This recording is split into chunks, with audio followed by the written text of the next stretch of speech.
In the quiet seaside district, a small gang of friends decided to generate something new, a comedy night. They had no big fund, no clever finance plan, and not even a single document to prove they could do it.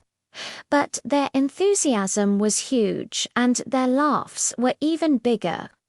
"We should establish a proper division of jobs," said Sally, the self-chosen executive. "If we engage every fellow comedian and distribute the work, we'll be fine." But Max, the most flexible of the group, gave a cheeky flash of his phone torch and said, "Forget boring rules, let's just grab some props and start." They found a giant feather from a seagull and decided it would be their lucky charm. Max wanted to make a fold for a hat, but the folding part was a total failure. The feather kept trying to float away. Everyone gave funny feedback on his attempt, which made the encounter even more emotional. Sally tried to write a draft of jokes to display later, but every time she started, someone would drag the page away.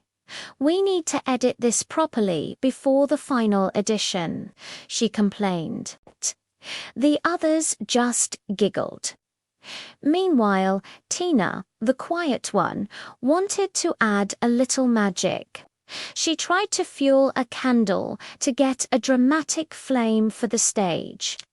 But the extent of her plan went too far. There was a sudden flash, and everyone jumped downwards to avoid sparks. "It's not evil. It's comedy," Tina said with an excuse and a shy feel of embarrassment. The team faced small problems: a broken sound facility, the expense of hiring a hall, and the frequency of arguments. Still, their faith in the show stayed strong. They managed to fund the project with a lucky fortune from a forgotten jar of coins. The mayor agreed to favor their plan and even helped to free the town hall stage for them. On the night of the show, the following events were pure chaos. The curtain rope snapped, and they had to fix it with a headband. The lights gave a dramatic flash just as Max came forward holding the golden feather, which looked almost extraordinary. The audience, a cheerful dozen of locals, gave loud laughs and warm feedback.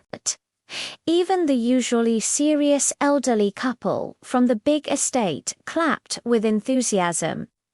Their expectation for a dull night was entirely broken.